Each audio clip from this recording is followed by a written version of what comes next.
All right, my friends, today is day 57. Tomorrow is going to be another big day. Mika, leave it alone. You're going to get stung. Leave it.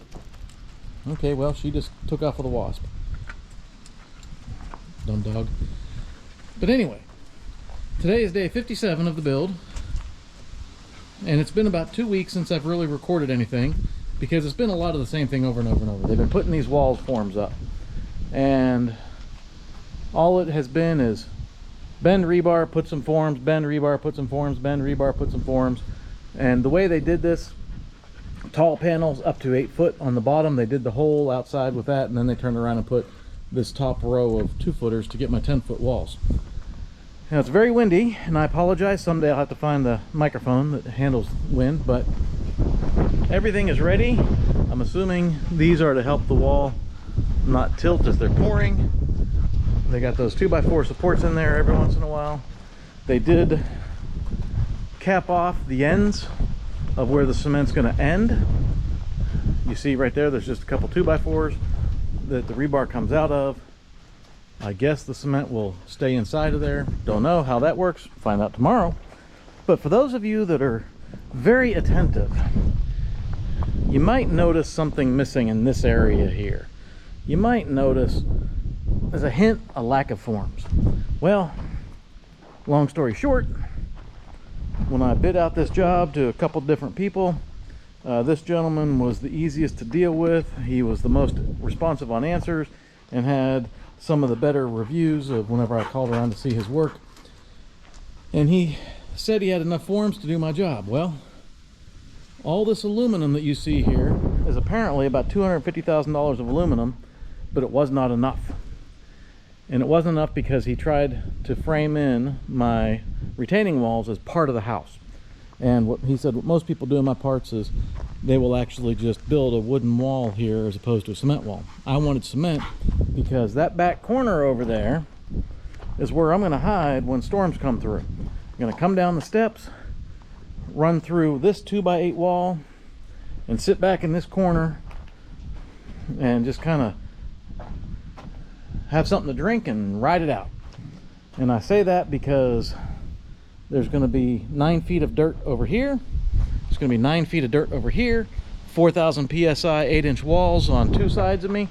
There'll be that wall over there that's the same. And then on the other side there's another wall, and on the other side of that is more dirt. The only exposure I have is going to be out this wall over here. And if that's all cement with the 4 windows, and then I have this 2x8 wall that I can reinforce a little bit as well. This is not an OSHA approved storm shelter, but this is where I'm going to ride out storms. So because I wanted all this, he did not have enough forms. So they're going to pour a second round in a couple days. Well, a couple days after this form is done. So what we have going on right here where I'm standing, this is going to be a solid cement wall. We have 4 3x5 windows going to be equal spaced in this opening. And then I'll do something, storm shutters or something, you know, shutters on there. This wood you see right here is an outer form or a blocking.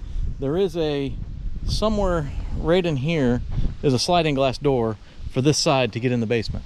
We will see better when these forms are gone. And that'll be one way to get into the basement, will be on the sliding glass door that's going to be right here. There is somewhere in this wall, I said I wanted it 1 foot to the right of this, what's going to be a 2x8 wall here. 1 foot to the right, there is a 36-inch door going to go right there, and that's how I can get to the garage.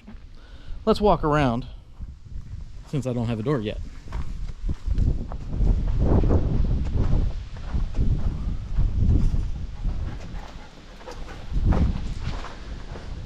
Other side of that door. So when you come through that door, this will be the garage. Now these openings look kind of small, but that's just because this is going to be a 10-foot wide on this side, 10-foot wide, 8-foot tall garage door. And what they did is, you see the frame way back in the back there, and that's just how these panels lined up. Same thing on this side. So the garage door is going to come over to about here, and that's, we'll have 18 inches between this wall and the edge of the garage door. Then there's going to be about a 28 or 30 inch pillar of cement right here between right door and left door. And this door, because my truck is got wide hips, this door, see, it's pretty close, it's 12 foot wide.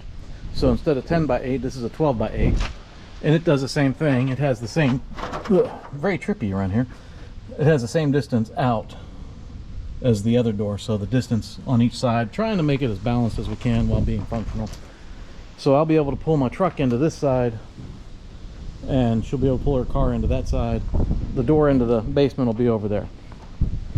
I did take a sledge to the overpour that they had here. Before they pour the floor, I need to take this pipe, cut it, extend it back as far as I can, because well, things just didn't line up, and I guess that's what happens whenever you have someone like me doing all of the planning and trying to organize and herd all the cats. But this is exciting. You get a feel for how the garage is going to be. And the other thing I noticed is everything is wet. They sprayed everything. I guess that's something to, you can probably see the shine from the sun. They sprayed everything. That's probably how they're going to limit concrete sticking to these forms. I mean, it seems smart. I'm not sure what this spray is. Now that I touched it, it's probably some acid that'll eat my finger off. And the other thing is, my dealer wants to use these mud sill anchors, Simpsons. Not just J-bolts, not just shoot it in. He wants to use these things. So, as best I can tell from reading the instructions, and we will see, these guys are going to sit kind of like this.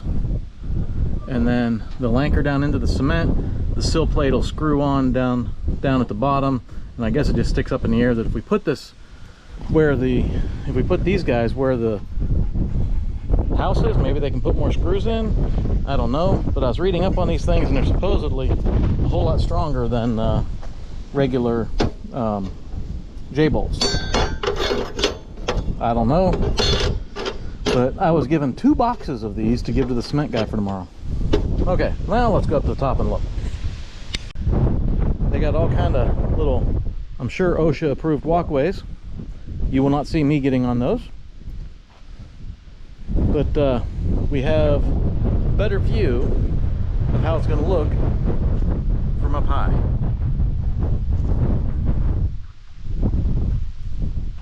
And as we walk down, we'll see the outrigger wall is down there. They got it completely capped off, so I guess the cement that pours in from the wall side will just slump into the outrigger wall.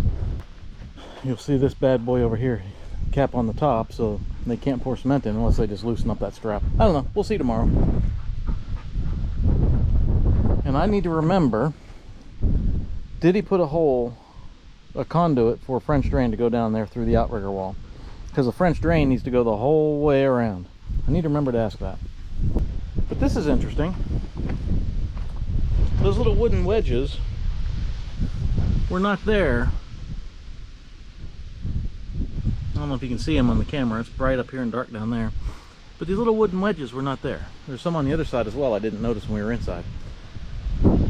I know that he was remeasuring and making sure everything was exactly 80 foot from outside edge all the way down there outside edge. And maybe he was 79 foot 11.5 inches. Maybe that's why he did that. I don't know. But then also 30 foot from outside edge to whoop, over there outside edge. I wonder if there's more of those wedges anywhere. I'm gonna walk around and look.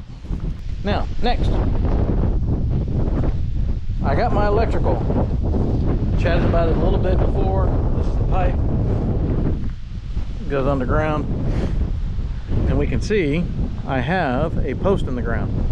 My idea here was, silly as it is, there's a pull string in this pipe, and I did take scrap rebar and drop it beside the pipe the whole way. Yes, the wire will be copper. but I figured the more metal down there, the better, so I can try and remember where this is someday. They use this big excavator. They put a 2-foot bucket instead of the 4-foot bucket.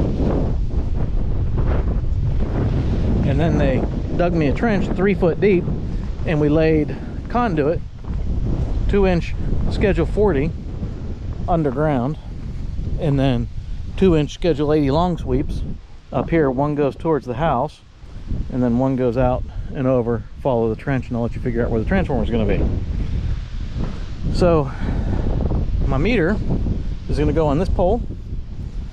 I am technically a below ground service, so I do not need the full 6x6 pole, 18 foot. This pole's way too tall. When it's all said and done, I can get my chainsaw and lop it off. They want the meter at eye level, so the meter needs to go 5 foot, around here somewhere. All that I can leave and put a solar light up there, maybe, just to put some light over here. Don't know what I'm going to do, but I'm not going to cut it till I have to, if I cut it at all. But my meter's going to be on the other side, so that I got my well and my meter side by side. The well people wanted 3 feet perimeter around the well so they could work on it. Power company wanted 5 foot perimeter away from the meter. I went 10. I figure 3 plus 5 is 8, round up, 10 it is. Yes, my logic is flawed, but I figure give them more room than what they asked for, then nobody can complain. And it just goes underground over to the pipe like we saw. But that's where we're at. I'm looking forward to tomorrow, and I will chat with you all then.